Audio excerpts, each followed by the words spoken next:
Lecture join करत जावा, हे तुमच्यासाठी आहे. आता जे जॉईन होतात किंवा जे लेक्चर्स करतात त्यांना विचारत जावा की खरंच हे ते सर जहीर सर म्हणून जे आहे टाटा टेकचे अतिशय सुंदर लेक्चर घेतात. तुम्हाला त्याचा नक्की फायदा होणार आहे. काही ना काहीतरी तुम्हाला नक्कीच त्यातून पुढे तुमच्या करिअरसाठी किंवा पुढे जेव्हा जाल तेव्हा कुठे ना कुठेतरी तुम्हाला त्याचा फायदा होईल. त्यामुळे आणि तुमच्यासाठी कॉलेजने ते अरेंज केलेली आहेत लेक्चर्सचा कोर्स सुरू केलेला आहे. त्याची एक्झाम सुद्धा आता नेक्स्ट मंथ मध्ये होऊन जाईल. हा कोर्स आता तुमचा बऱ्यापैकी संपत आलेला आहे. 10 लेक्चर झालेले आहेत. 9 ते 10 लेक्चर्स त्याचे झालेले आहेत. त्यातले तुम्ही किती अटेंड केली आहेत बघा. आणि रेग्युलर इथून पुढे तरी रेग्युलर लेक्चर्स करत जावा. हॅकॅथॉन बद्दल एक मी नोटीस टाकली होती ग्रुपवर.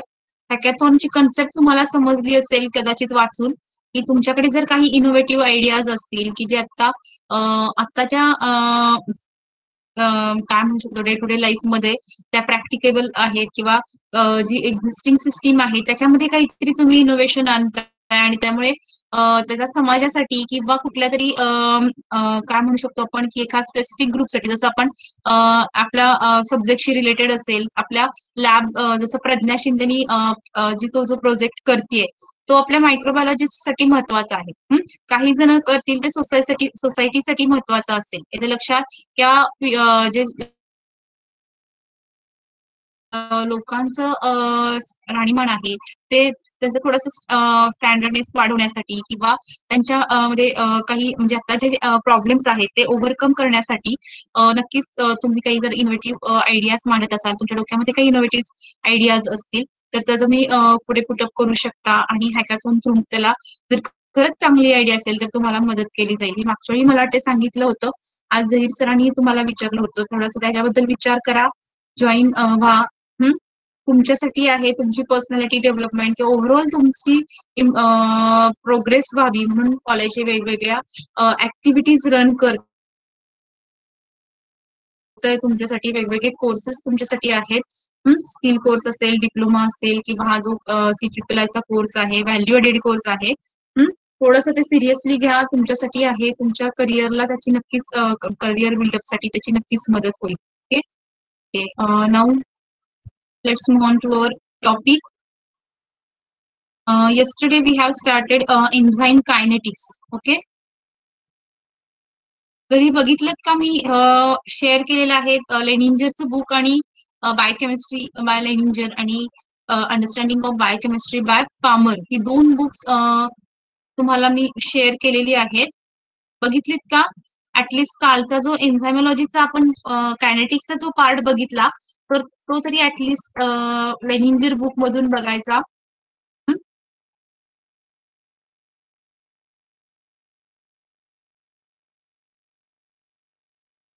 त्याच्यातही व्यवस्थित दिलेलं आहे किंवा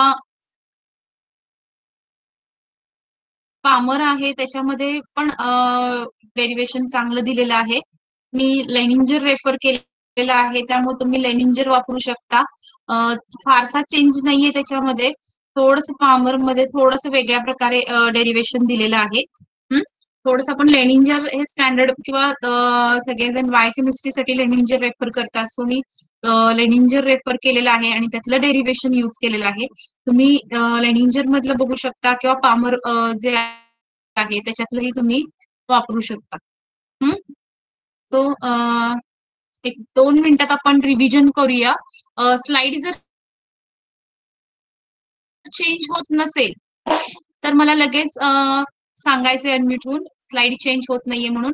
बऱ्याच वेळा स्लाइड शो चालू ठेवला की स्लाइड चेंज झालेली तुमच्या इथे दिसत नाही. ठीक आहे.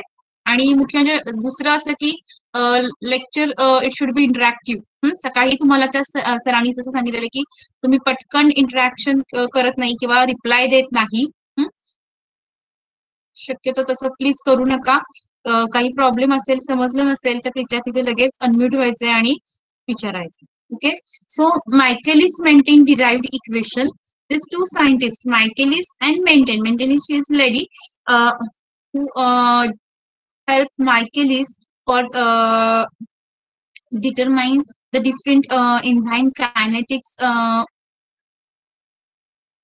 for different biochemical reactions, and they derived a specific equation known as the Michaelis-Menten derived equation. Okay, so this equation is based on assumption that there is a single substrate enzyme catalyzed reaction, single substrate enzyme catalyzed reaction, where there is only single substrate binding site per enzyme. There is only one or single substrate binding site per enzyme. Okay, so they considered simple reactions, that is single substrate enzyme catalyzed reaction, and these enzyme molecules have only single substrate binding sites. Okay, so reaction is E combines with E means free enzymes. Free enzymes combines with the substrate to give complex enzyme substrate. Okay, that is enzyme reacts or it combines with the substrate to form the enzyme substrate complex. Enzyme substrate complex, it further breaks into product plus enzyme, or it may break into enzyme and substrate. Okay, that is this ES complex, it may break into product or it may break into enzyme and substrate. Okay, so these reactions are determined, or they're dependent on the rate constant E plus S, which gives the ES complex. For this reaction, the rate constant is the K1, while for the backward reaction or for the reverse reaction, the rate constant is K minus 1. While for the reaction where ES get converted into product, the rate constant is the K2, and for the reverse reaction, that is where the product again converted into enzyme substrate complex, and this for this reaction the rate constant is K minus 2.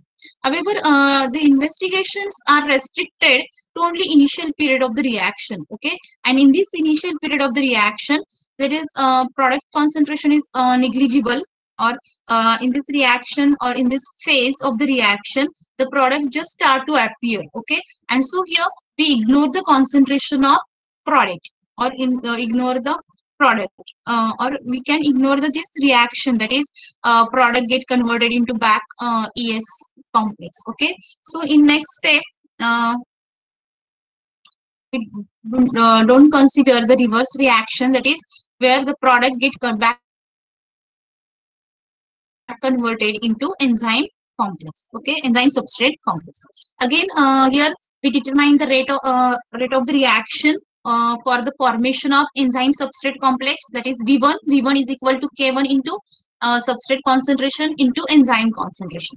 Also, we consider or we determine the rate of the reaction for the breakdown of enzyme substrate complex to enzyme and substrate, and for this the rate of the reaction is V2 is equal to K minus 1 into enzyme substrate complex. Okay, so V1 it is the rate of the formation of enzyme substrate complex, and V2 it is the rate of the reaction of breakdown of enzyme substrate complex back to enzyme and substrate. Okay, so these are the two rate of the reactions or velocity of the reactions we can say. Then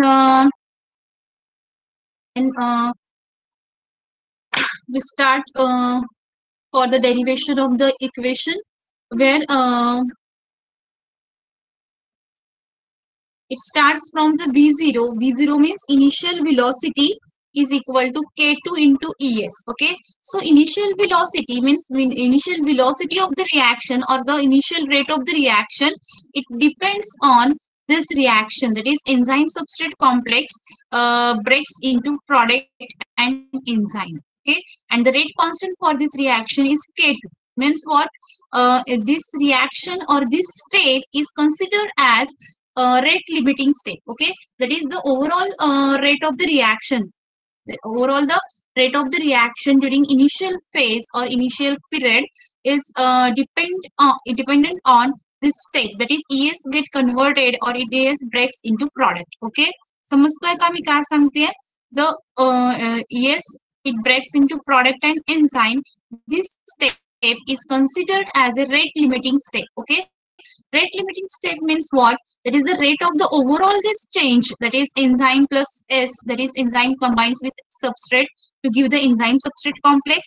Enzyme substrate complex further breaks into product and enzyme, or it may break into enzyme or substrate. That is पुढे प्रॉडक्टमध्ये conversion होऊ शकतं किंवा तो पुन्हा enzyme आणि substrate यांच्यामध्ये पुन्हा तो ब्रेक होऊ शकतो. ओके, दोन कंडिशन्स आहेत. सो ओव्हरऑल हा जो चेंज आहे त्या रिॲक्शनचा हा जी रिॲक्शन आहे त्या रिॲक्शनचा rate, that is rate of this reaction, it depends on this step, and so this step is considered as rate limiting step. This step is considered as a rate limiting step. Okay, and K2 is the rate constant for this step or for this reaction, and so the initial velocity, that is V0, it can be determined as, or it can be calculated as K2 into enzyme substrate complex. Okay, so V0, that is rate of the initial reaction or initial phase of the reaction, or velocity, initial velocity, it depends on the K2 and the enzyme substrate complex. Okay, तुम्हाला लक्षात येते का बघा ही phase? मला सांगा सगळ्यांनी, इथपर्यंत समजलंय का? येस, समजली का ही स्टेप? V0 म्हणजे काय? Yes, ma'am. Initial, yes, initial velocity of the reaction. So initial velocity is equal to K2 into enzyme substrate complex. Okay, मग आता पुढे आपण डेरिवेशन बघत गेलो की ज्याच्यामध्ये आपण सुरुवातीला बघितलं की हे इक्वेशन आपण काढलं, इनिशियल वेलोसिटी आपण काढतो, पण ह्याच्यामध्ये ही जी टर्म येते initial substrate enzyme substrate concentration, that is concentration of enzyme substrate complex, it is very difficult to determine its actual concentration practically और एक्सपेरिमेंटली. ओके, आपण एक्सपेरिमेंट रन करत असतो. तुम्ही जर केला असेल, मला आठवत नाही तुम्हाला टीवायला आहे का मायलेज ऍसे, किंवा एसवायला बायोकेमिस्ट्रीला मायलेज ऍसे केला असेल, तर तुम्ही रिॲक्शन केलं असेल की ऍसे करताना तुम्ही एन्झाईम ऍड केलं, सबस्ट्रेट ऍड केलं आणि इन्क्युबेट केलं की ज्या दरम्यान enzyme it combines with substrate to give the formation of enzyme substrate complex.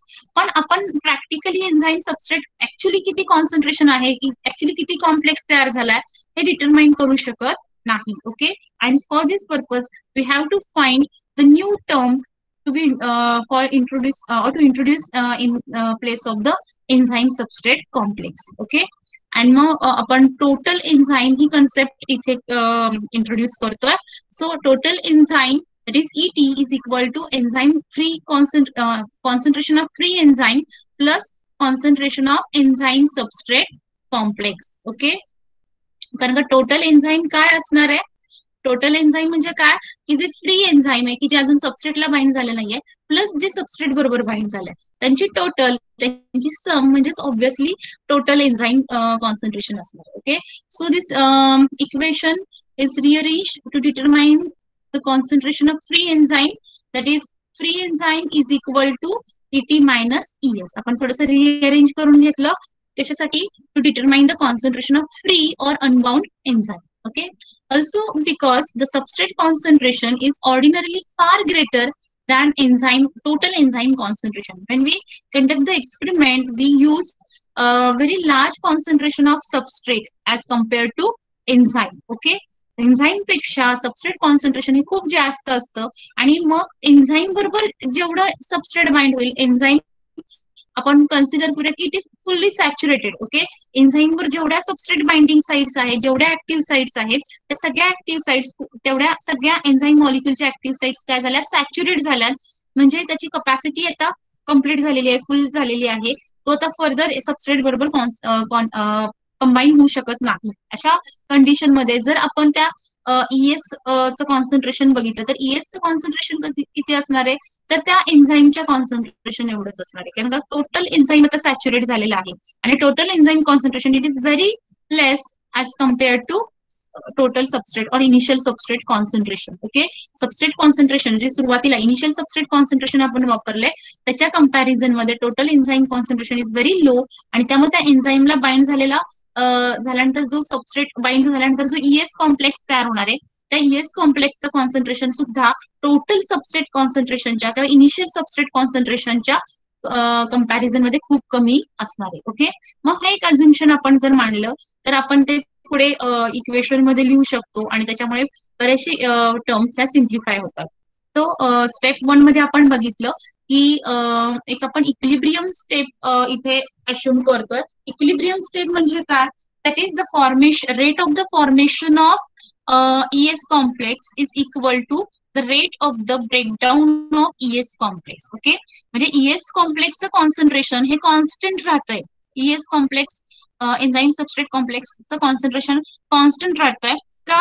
कारण का त्याचा फॉर्मेशनचा रेट आणि ब्रेकडाऊनचा रेट हा कसा इक्वल आहे. ओके, मग formation rate of the formation of ES complex आपण मगाशी सुरुवातीलाच बघितलं की ES फॉर्मेशन साठीचा रेट काय आहे, V1 बघितलं होतं. So V1 is equal to K1 इथं आता K1 into enzyme concentration into substrate concentration. Okay, म्हणजेच हे जे फ्री एन्झाईम आहे या फ्री एन्झाईमच्या जागी आपण आता ET मायनस S ही टर्म इथे पुट केली किंवा त्याच्यामध्ये इंट्रोड्यूस केली आणि मग आपल्याला मिळतंय K1 into concentration of ET minus concentration of ES bracket complete into substrate concentration. म्हणजे ही जी V1 is equal to K1 into enzyme concentration into substrate concentration, हे जे सुरुवातीला आपण इक्वेशन मांडलं होतं for the formation of ES complex, त्यातली जी ई टर्म आहे म्हणजे एन्झाईम कॉन्सन्ट्रेशन आहे, free or unbound enzyme concentration, त्याच्या जागी आपण ET मायनस ES हे जे मागाच्या स्लाइड मध्ये आपण बघितलं ते त्याची ती टर्म आपण इथे रिप्लेस केली. Okay, then rate of the ES breakdown. आता ES हा पुन्हा ब्रेक होऊ शकतो, एकतर मागे पुन्हा जाऊ शकतो, म्हणजेच ES पुन्हा ब्रेक होऊन त्याच्यापासून एन्झाईम आणि सबस्ट्रेट तयार होईल, किंवा ESचं कन्व्हर्जन हे प्रॉडक्ट आणि एन्झाईम मध्ये होईल. आलं लक्षात? आणि त्यामुळे हे दोन्ही स्टेप्स किंवा दोन्ही रिॲक्शन्स आपल्याला इथे कन्सिडर कराव्या लागतील. So rate of the ES breakdown is equal to K-1 into ES plus K2 into ES. Okay, समजली ही स्टेप सगळ्यांना? सो ह्या दोन्ही टर्म्स आपण इक्वल टू म्हणून इक्वेशन मध्ये मांडू शकतो. That is rate of ES formation is equal to rate of the ES breakdown. Okay, so expressions आपण इक्वेशन्स मध्ये मांडलं. That is K1 into ET minus ES bracket complete into substrate concentration is equal to K-1 into ES substrate concentration enzyme substrate concentration plus K2 into enzyme substrate concentration. इथपर्यंत समजले सगळ्यांना? That is rate of formation of ES complex is equal to rate of the breakdown of ES complex. आता ह्याच्यामध्ये थोडेसे changes आपण करत गेलो आणि थोडेसे रिअरेंज करत करत आपण हे सांगायचं का परत काय काय चेंजेस केले? येस, स्किप करायचं, काल आपण हे बघितलेलं आहे.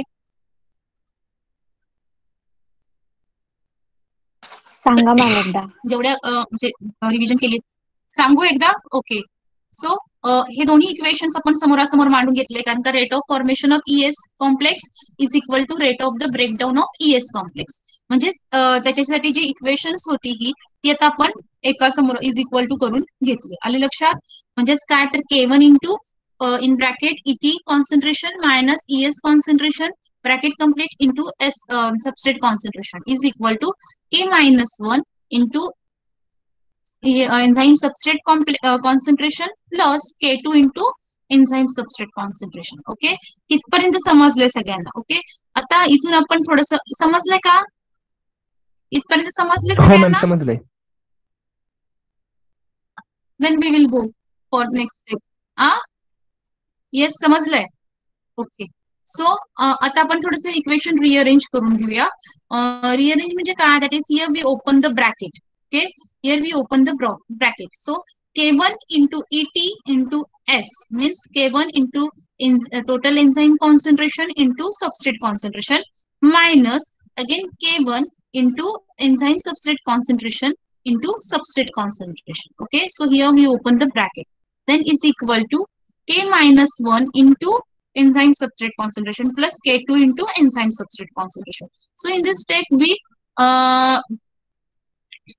take the ES as a common term.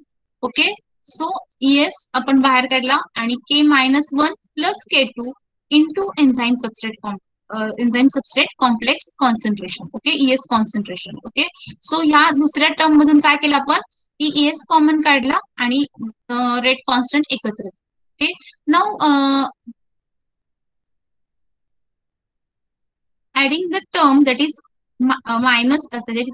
adding the term that is K1 into enzyme substrate complex concentration into substrate concentration. ही जी टर्म आहे ती आपण आता दोन्ही साइडला काय करतोय, ऍड करतो. ओके, आपल्याला ही जी टर्म आहे ती आपण इक्वेशनच्या दोन्ही साइडला ऍड करणार आहोत. इकडे ऍड केली म्हणजे ही ह्याच्यामध्ये जर आपण हीच टर्म पुन्हा ऍड केली तर ऑब्व्हियसली ती काय होणार आहे, कॅन्सल होणार आहे. आणि इकडे मात्र ती ऍड केली जाईल. आलं लक्षात? इथून ती कॅन्सल होईल कारण का इथे पुन्हा प्लस केली तर ऑब्व्हियसली मायनस प्लस मायनस होणार, म्हणजे ती तिथून कॅन्सल होणार. पण दुसऱ्या साईडला मात्र ती टर्म काय होत जाणार आहे, ऍड होणार आहे. मग इकडे कॅन्सल झाली म्हणजे कोण राहतंय, फक्त K1 into ET into S. Okay, is equal to K-1 into substrate concentration plus K2 into plus K-1 plus K2 into enzyme substrate concentration. म्हणजे थोडक्यात काय केलंय बघा, वाटल्यास मी काल इथे करून दाखवलं होतं की ही पुन्हा इथे ऍड होणार enzyme substrate concentration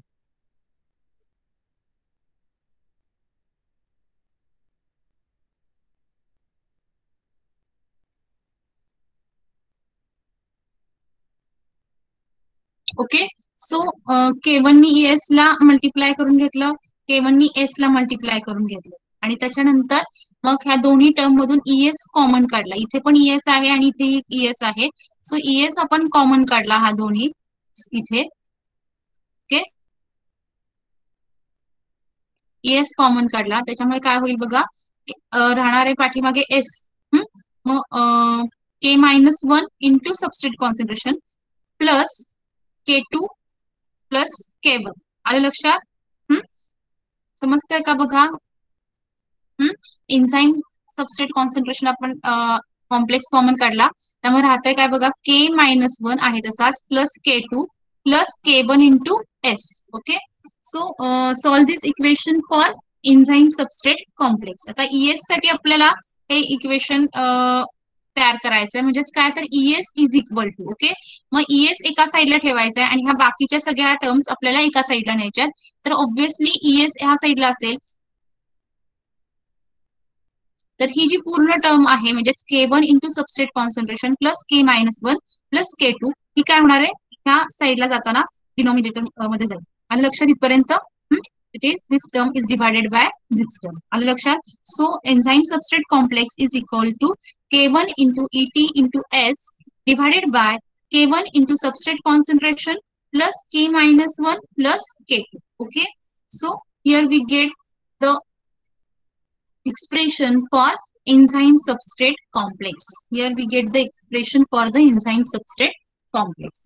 Now again we simplify this term, that is enzyme substrate complex is equal to ET into S divided by S1 plus K-1 plus K2 divided by K1. Changes काय झालेत बघितलं का, की ही जी K1 term आहे rate constant, आपल्याला सगळे rate constant आता एकत्र घ्यायचे आणि त्यामुळे हा जो K1 रेट कॉन्स्टंट आहे तो आपण खाली डिनॉमिनेटरला आणला. Okay, so ET into S divided by S plus K-1 plus K2 divided by K1. Okay, इकडे K1 खाली आणला म्हणजे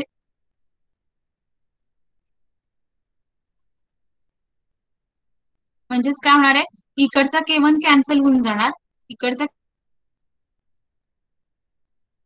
K1 कॅन्सल जाणार आणि इकडे मात्र डिनॉमिनेटर मध्ये K1 येणार. समजताय का?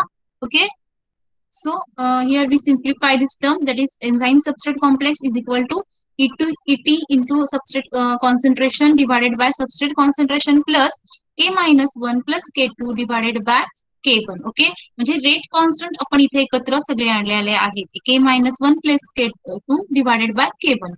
and for this rate constants we can introduce a common rate constant term known as the Km. Okay, and this Km is known as the Michaelis-Menten constant or only Michaelis constant. Okay, Km it is a Michaelis constant. Km म्हणजे काय तर K-1 plus K2 divided by K1. ह्या rate constant आपण जे एकत्र सगळे आणलेले आहेत त्याच्यासाठी आता एकच कॉन्स्टंट, कॉमन कॉन्स्टंट आपण वापरतो रेट कॉन्स्टंट, म्हणजेच तो कुठला Km. ओके, आणि Km म्हणजेच काय, तर मायकेलिस मेंटेन कॉन्स्टंट किंवा त्याला नुसतं मायकेलिस कॉन्स्टंट असंही म्हणलं जातं. Okay, so here we put this value or put this term that is Km, we get the equation enzyme substrate concentration is equal to Et into S, that is substrate concentration divided by Km. ह्याच्या ऐवजी आपण काय टाकणार आहे, आता पूर्ण टर्मच्या ऐवजी Km plus substrate concentration. So here we get the expression for enzyme substrate complex. Here we get the expression for the enzyme substrate complex. समजती का ही स्टेप काय झाली आहे? येस, फास्ट सांगा. समजलं का इथे काय केलंय? पुन्हा सांगायचंय, बोला. मॅम पुन्हा एकदा सांगा. ओके, कुठून सांगू? ही स्लाइड मॅम ही पुन्हा एकदा स्लाइड सांगा सांगू का? सुरुवातीला. आधीची सांगू का ही सांगू? आधीची स्लाइड सांगायची ही ही आता Yes. झालेली. आत्ता झालेली. ओके हा. ओके, सो आपण मागच्या स्टेप मध्ये बघितलं की ES is equal to, ES साठी आपण इक्वेशन तयार केलं.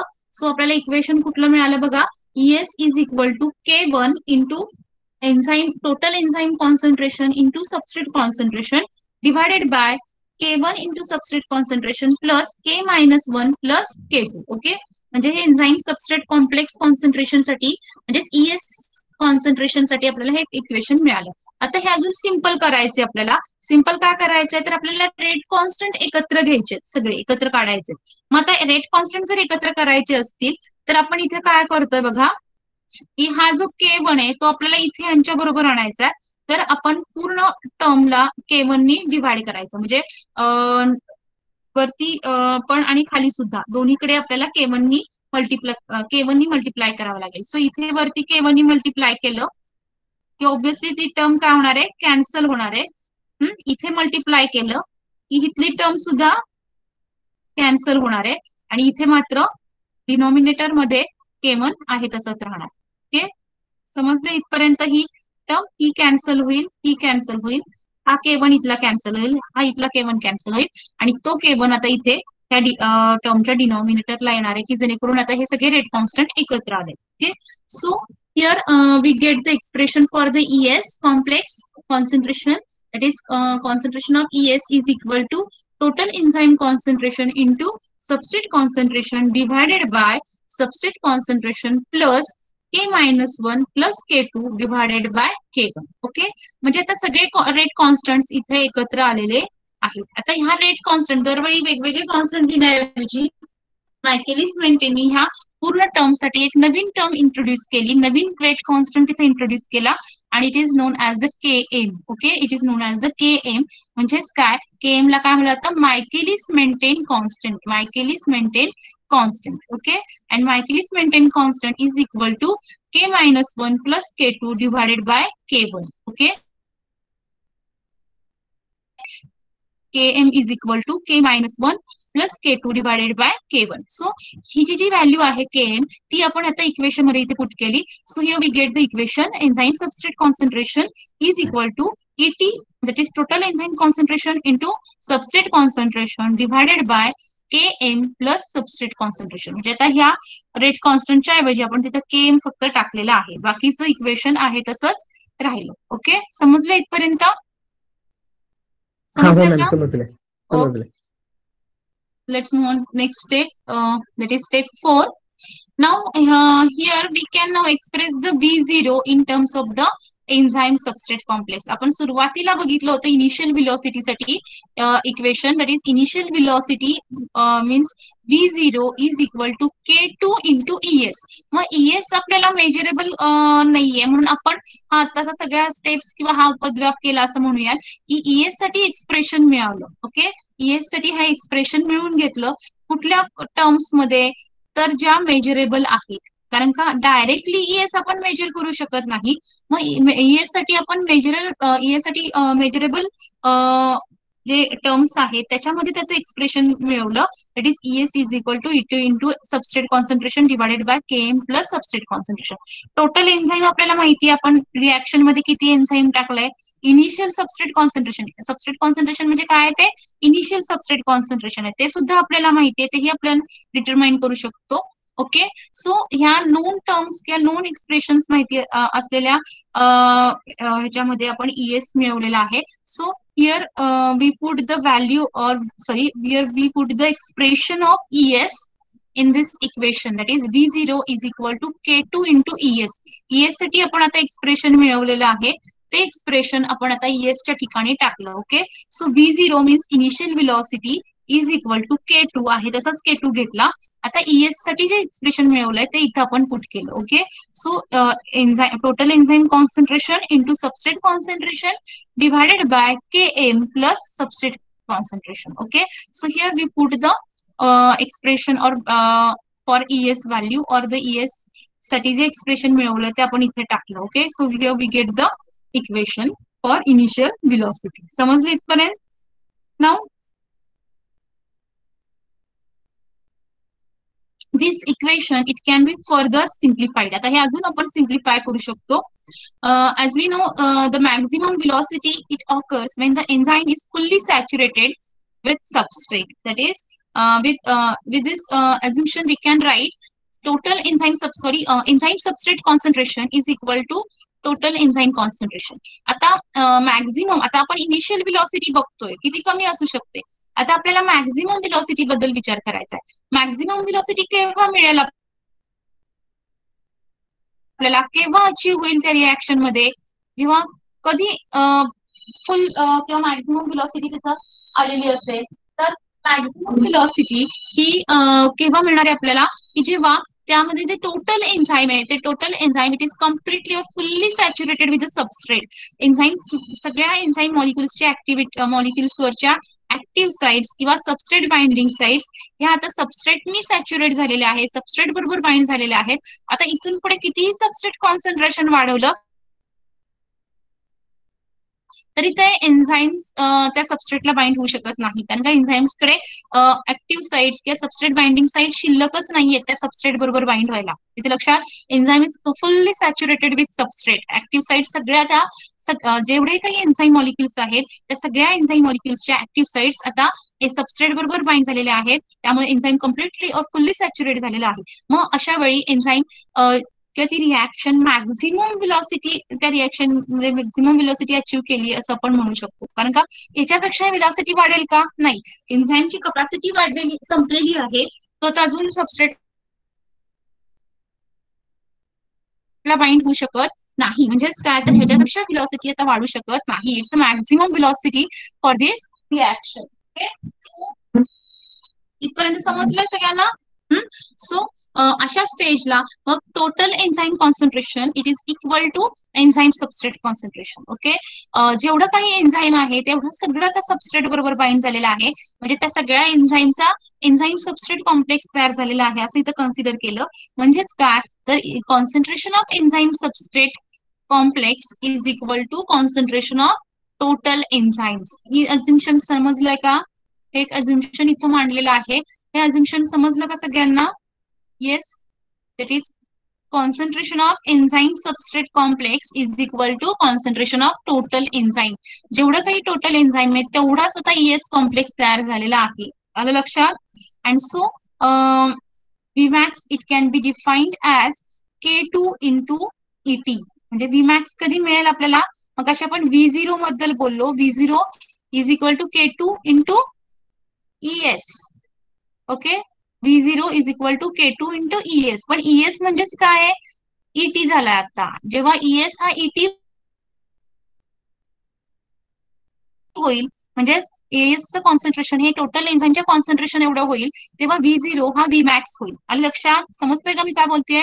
येस, Vmax कधी होईल, मॅक्झिमम व्हेलॉसिटी केव्हा अचीव्ह होईल, जेव्हा एन्झाईम सबस्ट्रेट कॉन्सन्ट्रेशन हे टोटल एन्झाईमच्या कॉन्सन्ट्रेशन एवढं होईल. सगळा एन्झाईम, टोटल एन्झाईम हे आता सबस्ट्रेट बरोबर कॉम्प्लेक्स तयार करेल. म्हणजेच enzyme substrate concentration is equal to total enzyme concentration. Okay, and so Vmax is equal to K2 into ET. Okay, समजतं इथपर्यंत. And therefore putting this value of Vmax, that is Vmax is equal to K2 into ET in above equation. आपण जे equation हे काढलेलं आहे त्याच्यामध्ये जी K2 into ET ही जी टर्म आहे दिसतेय, K2 इंटू ET, त्याच्या जागी आपण काय टाकू शकतो आता, Vmax टाकू शकतो. Vmax म्हणजे काय, K2 into ET. And so by putting this value in above equation we get V0 is equal to K2 into ET. समजतंय का तुम्हाला? येस, हो मॅम, समजते. समजतंय ना? Okay, so V0 is equal to K2 into ET म्हणजेच काय, Vmax. ही Vmax ची व्हॅल्यू आपण इथे पुट केली. So we get V0 is equal to Vmax into substrate concentration divided by Km plus substrate concentration. So initial velocity is equal to Vmax into substrate concentration divided by Km plus substrate concentration. Okay, so here we get the Michaelis-Menten equation. Michaelis-Menten equation कसं मिळालं बघा, V0 is equal to Vmax into substrate concentration divided by Km plus substrate concentration. Okay, so this is the rate equation for one substrate enzyme catalyzed reaction. म्हणजे single substrate enzyme catalysed reaction साठी हे Michaelis-Menten equation आपण तर derive केलेलं आहे. Okay, समजतंय? So it gives the relationship between initial velocity, that is V0, maximum velocity, that is Vmax, and the initial substrate concentration. Okay, all these terms, that is initial velocity, maximum velocity, and substrate concentration, all these are related through the Michaelis-Menten constant, that is Km. Km हा constant आहे इथे. Okay, so all these terms, that is V0, Vmax, and substrate concentration, they are related through the Michaelis-Menten constant or Michaelis constant. Okay, समजतंय का? बघा equation कसं derive करत गेलो आपण, लिहून घेताय का तुम्ही? येस, समजलंय का? आपण इथे Michaelis-Menten इक्वेशन पर्यंत पोहोचलेलो आहोत. तुम्ही जर नोटबुक मध्ये लिहिलं असेल तर नोटबुक मध्ये बघा कशा स्टेप्स त्याच्यामध्ये. अगदी सिंपल इक्वेशन आहे. सुरुवातीला आपण काय ह्याच्यामध्ये मेन अज्युम्शन काय आहे, दॅट इज इक्विलिब्रियम अज्युम्शन. येस, प्राजक्तानी सांगितलेलं की तिला समजलंय, बाकीच्यांनाही समजलंय. आपण असं गृहीत धरूया. 2 मिनिटं आपण पुन्हा एकदा थोडंसं रिवाइज करूया की सुरुवातीला ह्याच्यामध्ये ह्या मेन अज्युम्शन काय आहे, that is single substrate enzyme catalysed reaction. Okay, जी रिएक्शन एन्झाइम कॅटलाइज्ड जी रिएक्शन आहे त्याच्यामध्ये असं अश्युम केलंय आपण की सबस्ट्रेट हा सिंगल आहे, एकच सबस्ट्रेट आहे, आणि जो काही एन्झाइम मॉलिक्यूल आहे एका एन्झाइम मॉलिक्यूलकडे एकच ऍक्टिव्ह साईट किंवा एकच सबस्ट्रेट बाइंडिंग साईट आहे. हे फर्स्ट अज्युम्शन. दुसरं अज्युम्शन आपण डेरिव्हेशन मध्ये मांडलं की rate of formation of ES complex is equal to rate of breakdown of ES complex. Okay, ह्या अझम्पशन वर बेस्ड आपण पुढचं डेरिव्हेशन मांडत गेलो. म्हणजेच काय, तर rate of formation of ES complex साठी जे इक्वेशन होतं ते is equal to rate of breakdown of ES complex. ते इक्वेशन आपण तिथे लिहिलं आणि मग ते सिम्प्लिफाय करत गेलो किंवा थोडंसं रिअरेंज करत गेलो आणि शेवटी आपल्याला ES ची व्हॅल्यू मिळाली, concentration of ES complex is equal to. त्याच्यासाठी आपल्याला एक स्पेसिफिक टर्म मिळाली. ती टर्म आता आपण जी सुरुवातीला इनिशियल velocity जे एक्सप्रेशन मांडलं होतं, म्हणजेच V0 is equal to K2 into enzyme substrate concentration. पण एन्झाइम सबस्ट्रेट कॉन्सन्ट्रेशन हे मेजरेबल नसल्यामुळे आपण ES साठी एक्सप्रेशन एक मांडून घेतलं, डिराइव्ह केलं, आणि ते एक्सप्रेशन आता त्या ES च्या जागी टाकलं. आणि लक्षात, ES च्या टाकी झाल्यानंतर पुन्हा आपण इक्वेशन रिअरेंज केलं. त्याच्यानंतर आपण पुन्हा Vmax साठी एक एक्सप्रेशन तयार केलं, K2 into enzyme total enzyme concentration. Vmax कधी मिळेल, जेव्हा एन्झाइम हे कम्प्लिटली सॅच्युरेट होईल, कम्प्लिटली सबस्ट्रेट बरोबर कंबाईन होईल, म्हणजे जेवढं काही एन्झाइम आहे तेवढा सगळ्याचा एन्झाइम सबस्ट्रेट कॉम्प्लेक्स तयार होईल. That is concentration of ET is equal to concentration of ES. अशी कंडिशन जेव्हा होईल तेव्हा V0 हा काय असणार आहे, जे इनिशियल व्हेलॉसिटी आता काय होणार आहे, मॅक्झिमम व्हेलॉसिटी असणार आहे. आले लक्षात इथपर्यंत? समजलं इथपर्यंत सगळ्यांना? येस, Michaelis-Menten इक्वेशन समजलंय का? Yes yes ma'am. Ma'am. Okay, मग तुमच्यासाठी एक असाइनमेंट आहे की जी गुगल क्लासरूम वर तुम्ही अपलोड करायची आहे सगळ्यांनी. हे डेरिव्हेशन व्यवस्थित लिहून काढायचंय. आधी वाटल्यास लर्न करा, शिका, समजून घ्या व्यवस्थित, आणि न बघता हे डेरिव्हेशन लिहून काढायचे आणि गुगल क्लासरूमवर अपलोड करायचं आहे 2 दिवसामध्ये. ओके, आज फ्रायडे आहे, सॅटरडेला तुम्ही म्हणजे थोडंसं लर्न करा, समजून घ्या हे इक्वेशन, आणि संडेला मनाने सोडवून किंवा न बघता हे डेरिव्हेशन तुम्हाला लिहिता आलं पाहिजे, आणि त्याचा एक फोटो काढून तुम्ही गुगल क्लासरूमला अपलोड करायचा. खूप महत्वाचं इक्वेशन आहे हे, समजतं. ह्याच्यावर एमसीक्यूज, आता तुम्ही ऑनलाईन एक्झाम होणार आहे, आता त्याचा पॅटर्न चेंज होऊ शकतो, दरवेळीच एमसीक्यू असेलच तुमची एमसीक्यूज वरच एक्झाम होईल, आयएससी जी होईल ती एमसीक्यूज वर असेल, तर ह्या डेरिव्हेशनवर बरेचसे एमसीक्यूज निघतात, आलं लक्षात. आणि तुम्हाला जर डेरिव्हेशन चांगलं लक्षात असेल, व्यवस्थित समजलेलं असेल, न बघता लिहिता येत असेल, तर मात्र तुम्ही ते एमसीक्यूज व्यवस्थित सोडवू शकाल, आलं लक्षात. आणि मे बी समजा आता लॉकडाऊन कंडिशन गेली, वॅक्सिनेशनचा परिणाम म्हणून जर पुढे ऑफलाईन कॉलेज सुरू झालं, तर तुम्हाला जर ऑफलाईन एक्झाम द्यायची वेळ आली, तर तुम्हाला हे अख्खं डेरिव्हेशन 20 मार्क्ससाठी, जे मॅक्झिमम मार्क्स असतात एक्झाम मध्ये 10 मार्क्स किंवा 15 मार्क्सचा जो मॅक्झिमम मार्क्सचा क्वेश्चन असतो जास्त मार्कांचा, त्याच्यामध्ये हे डेरिव्हेशन 100% येतो, लक्षात. हे झालं एक्झाम ओरिएंटेड. दुसरं असं की तुम्ही जेव्हा एमएससी ला जाल, तेव्हा ह्या इक्वेशन वर बेस्ड आपल्याला पुढचे मॉडिफिकेशन तुम्हाला शिकायचे, म्हणजे ते एन्झाईम इनिबिशन तुम्ही शिकला असाल की एखादी एन्झाईम इनिबिट होते, इनिबिटर तिथे असतो, आपण मग एका ह्याच्यामध्ये बोललो की इनिबिटर तिथे जर बाइंड झाला एन्झाईमला, तर त्याचे कायनेटिक्स कसे चेंज होतात, हे सगळं कायनेटिक्स तुम्हाला मायकेलिस मेंटेन वर बेस्ड त्याच्यामध्ये मॉडिफिकेशन झालेले तुम्हाला पुढे शिकायचे आहेत, ग्राफ्स वगैरे. त्यामुळे तुमचा बेस पक्का करा. डेरिव्हेशन समजलंय का सांगा, समजलं नसेल तर वाटल्यास आपण पुन्हा रिपीट करू, किंवा पुढच्या लेक्चरला घरी बघा, आणि पुढच्या लेक्चरला जर त्यातला कुठला पॉईंट येत नसेल तर आपण पुन्हा तो रिपीट करू, रिवाइज करू. पण समजलं नाहीये किंवा करायचंच नाहीये असं करू नका. हे खूप एन्झायमॉलॉजी मधला किंवा एन्झायम कायनेटिक्स मधला खूप महत्वाचा पॉईंट आहे, समजलं. ठीक आहे. सो मायकेलिस मेंटेन इक्वेशन काय बघा, हेही तुमचं तोंडपाठ असणं पाहिजे, की बऱ्याच वेळा तुम्हाला शॉर्ट आन्सर्स मध्ये सुद्धा विचारू शकता.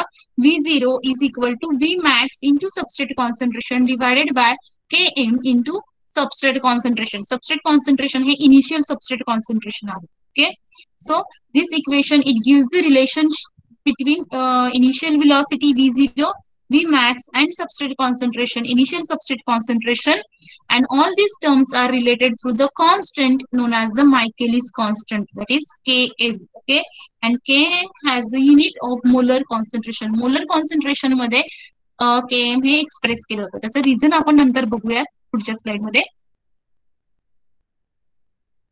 सो आता हे जे इक्वेशन आहे, त्या इक्वेशन वरून आपण एक ग्राफ ड्रॉ करू शकतो. ओके, आणि त्याला ग्राफला म्हणलं जातं मायकेलिस मेंटेन कर्व किंवा Michaelis Menten graph. Okay, so graph कोणत्या कसा काढणार, तर here we plot the graph of V0, that is initial velocity, against initial substrate concentration. Okay, here we plot the graph of initial velocity, that is V0, against substrate concentration, Okay, let's see the graph. V0 against initial substrate concentration. When we plot this graph, we get the rectangular hyperbola. We get the graph as a rectangular hyperbola. आता थोडा हा graph समजून घ्या बघा. बाकीच्या ह्या सगळ्या concept आहेत त्या थोड्या बाजूला ठेवा. हा जो रेक्टँग्युलर हायपरबोला आहे तो कसा मिळालाय आपल्याला, हा तो बघा इकडे जरा. सुरुवातीला सबस्ट्रेट कॉन्सन्ट्रेशन कमी होतं. ओके, सो व्हेलॉसिटी कमी असणार आहे. जसं जसं सबस्ट्रेट कॉन्सन्ट्रेशन वाढवत गेलो तसं तसं ईएस कॉम्प्लेक्स तयार होत गेला. ईएस कॉम्प्लेक्सचं कॉन्सन्ट्रेशन वाढत गेलं आणि व्हेलॉसिटी वाढत गेली. पण एका स्टेजला तुम्हाला दिसून येईल की तिथून पुढे जरी सबस्ट्रेट कॉन्सन्ट्रेशन वाढत गेलं, ह्या पॉइंटला जर आपण कन्सिडर केलं तर इथून पुढे हे जे सबस्ट्रेट कॉन्सन्ट्रेशन जरी वाढलं तरी व्हेलॉसिटी मात्र वाढलेली नाही. व्हेलॉसिटी इथपर्यंतच राहिलेली आहे. सबस्ट्रेट कॉन्सन्ट्रेशन पुढे वाढत गेलंय. ओके, पण व्हेलॉसिटी जर बघितली तर व्हेलॉसिटी मॅक्झिमम व्हेलॉसिटी इथं रीच झालेली आहे, पण त्या मॅक्झिमम व्हेलॉसिटीच्या पुढे व्हेलॉसिटी वाढलेली नाही. म्हणजे आफ्टर सॅच्युरेशन ऑफ एन्झाईम्स, जिथं एन्झाईम सॅच्युरेट झालाय, जिथं ते सबस्ट्रेट बरोबर फुल्ली कंबाईन झालंय, आता त्याच्याकडे ऍक्टिव्ह साइट्स किंवा सबस्ट्रेट बाइंडिंग साइट शिल्लक नाहीत की जेणेकरून जरी कितीही सबस्ट्रेट कॉन्सन्ट्रेशन तुम्ही वाढवत गेलात, पण एन्झाईम्सकडे जागाच नाहीये, कपॅसिटीच नाहीये एन्झाईमला सबस्ट्रेटला बाइंड होण्यासाठी, आता बाइंडिंग साईटच शिल्लक नाहीये, तर सबस्ट्रेट कॉन्सन्ट्रेशन तुम्ही कितीही वाढवा, त्याची व्हिलॉसिटी वाढणार नाही. येते लक्षात? एन्झाईम रिॲक्शनची व्हिलॉसिटी वाढणार नाही. एन्झाईम रिॲक्शनची व्हिलॉसिटी कधीपर्यंत वाढेल? जोपर्यंत ES कॉम्प्लेक्स तयार होतं. जेव्हा कम्प्लीट एन्झाईम किंवा जेवढं काही एन्झाईम आपण त्या रिॲक्शन मध्ये वापरतोय, ते सगळं एन्झाईम सबस्ट्रेट बरोबर कम्प्लीट सॅच्युरेटेड होईल, फुल सॅच्युरेट होईल, आणि त्या पर्टिक्युलर स्टेज नंतर तुम्ही सबस्ट्रेट कॉन्सन्ट्रेशन कितीही वाढवत गेला तरी व्हिलॉसिटी वाढणार नाही. म्हणजे तिथं त्या पॉइंटला तुम्हाला मॅक्झिमम व्हिलॉसिटी अचीव झाली. इथे सबस्ट्रेट कॉन्सन्ट्रेशन तुम्हाला वाढलेलं दिसतंय, इकडे सबस्ट्रेट कॉन्सन्ट्रेशन वाढतंय, पण व्हिलॉसिटी मात्र Vmax ही तेवढीच राहणार आहे. इथे लक्षात, व्हिलॉसिटी ह्याच्या पुढे वाढलेली नाही. सबस्ट्रेट कॉन्सन्ट्रेशन वाढेल, पण व्हिलॉसिटी Vmaxच्या पुढे व्हिलॉसिटी जी व्हिलॉसिटी असेल V0 ती आता Vmax झाली आहे, मॅक्झिमम व्हिलॉसिटी झालेली आहे, त्याच्या पुढे व्हिलॉसिटी वाढणार नाही. आलं लक्षात? So here we get the rectangular hyperbola. Okay, now next term that is next point that is the Km value. Okay, आता जी मॅक्झिमम व्हिलॉसिटी आहे इथपर्यंत बघा, ही जी मॅक्झिमम व्हिलॉसिटी इथं मिळालेली आहे, त्या मॅक्झिमम व्हिलॉसिटीची जर आपण हाफ व्हॅल्यू घेतली, that is half of the Vmax. Okay, त्या Vmax ची जर हाफ व्हॅल्यू घेतली आणि त्या हाफ व्हॅल्यू वरून आपण जर त्या कर्ववर रेक्टँग्युलर टाकला आणि तोच रेक्टँग्युलर खाली परपेंडिक्युलर आपण जर परपेंडिक्युलर जर आपण सबस्ट्रेट कॉन्सन्ट्रेशन एक्स ऍक्सिस वर टाकला, तर तिथं जी व्हॅल्यू मिळेल ती काय असणार आहे? Km असणार आहे. ती काय असणार आहे? Km. आता हे कसं, तर आपण हे इक्वेशन थोडंसं डिराईव्ह करून बघूया, ते तुमच्या लक्षात येईल. येते का? इथपर्यंत लक्षात आलंय का सगळ्यांना? रेक्टँग्युलर हायपरबोला कसा मिळाला समजतंय का? का मिळाला? कारण का एका स्पेसिफिक स्टेज नंतर एन्झाईम जेव्हा फुल सॅच्युरेट होईल, त्याच्यानंतर तुम्ही कितीही सबस्ट्रेट कॉन्सन्ट्रेशन वाढवलं तरी त्याची व्हिलॉसिटी वाढणार नाही. जिथं एन्झाईम फुल सॅच्युरेट होईल तिथं आपल्याला Vmax मिळालेला असेल, मॅक्झिमम व्हिलॉसिटी तिथे अचीव केली झाली असेल. ओके, आता आपण बघतोय की Vmax जर हाफ व्हॅल्यू आपण घेतली आणि त्याच्यावरून जर ह्या हायपरबोलावर परपेंडिक्युलर टाकला, तर आपल्याला त्या एक्स ऍक्सिसवर म्हणजे जिथे आपण सबस्ट्रेट कॉन्सन्ट्रेशन घेतलंय तिथे आपल्याला Km ची व्हॅल्यू मिळते. आता हे कसं, हे आपण इथे डिराईव्ह केलेलं आहे. Okay, so Vmax, it is the maximum initial velocity at a particular enzyme concentration or total enzyme concentration which can be obtained from the graph. Now, Km, it can be obtained from the graph when V0, म्हणजे जेव्हा initial velocity V0 is equal to 1/2 of the Vmax. जेव्हा initial velocity ही जेव्हा half Vmaxच्या half होईल, म्हणजे maximum velocity जेवढी achieve झाली त्याच्या half initial velocity असेल. समजतं? That is initial velocity is equal to half of the Vmax. We put this value of half of the Vmax in Michaelis Menten equation. V0 च्या जागी आपण ही value put केली, that is 1/2 of the Vmax. So 1/2 of the Vmax is equal to Vmax into substrate concentration divided by Km plus substrate concentration. समजतं?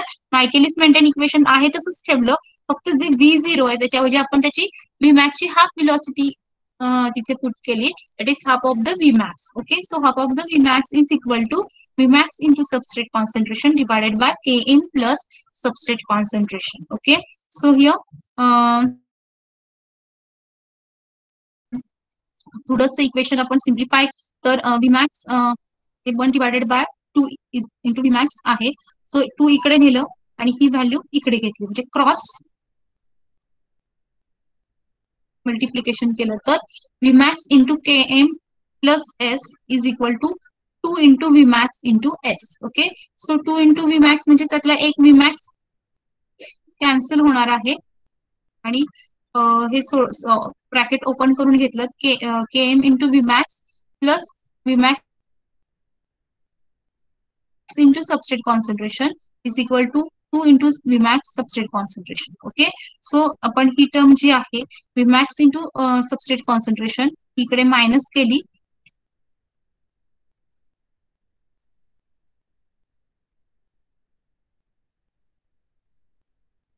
Into substrate concentration. Okay, ह्याला bracket घाला. So ही minus होऊन जाईल, इथून cancel होऊन जाईल. Okay, आणि काय राहील मागे बघा, Km is equal to substrate concentration. समजलंय का? समजतंय? हे ब्रॅकेट ओपन करून बघा, इथे मी दाखवलेलं आहे Vmax into Km plus Vmax into S substrate concentration is equal to 2 Vmax into substrate concentration. Okay, so आपण यातनं Vmax कॉमन काढायचा आणि तो इकडे कॅन्सल करायचा, मायनस करायचा, की जेणेकरून आपल्याला इक्वेशन मिळेल Km is equal to substrate concentration. Okay, so हे जे सबस्ट्रेट कॉन्सन्ट्रेशन आहे म्हणजेच Km एवढं सबस्ट्रेट कॉन्सन्ट्रेशन जेव्हा असेल तेव्हा ती इनिशियल व्हेलॉसिटी ही किती असणार आहे? Half of the Vmax. Okay, so हा पॉईंट आपण वाटल्यास नेक्स्ट लेक्चरला पुन्हा बघूया. We will stop over here. समजलं इथपर्यंत? येस, आज जे पॉइंट्स आपण डिस्कस केलेले आहेत ते समजलेत का सगळ्यांना? हो मॅम, ग्राफ समजलं. समजलाय? ओके, ग्राफ समजलाय सगळ्यांना?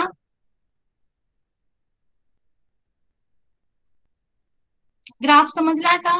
रेक्टँग्युलर हायपरबोला का मिळालाय तुम्हाला? हो मॅम.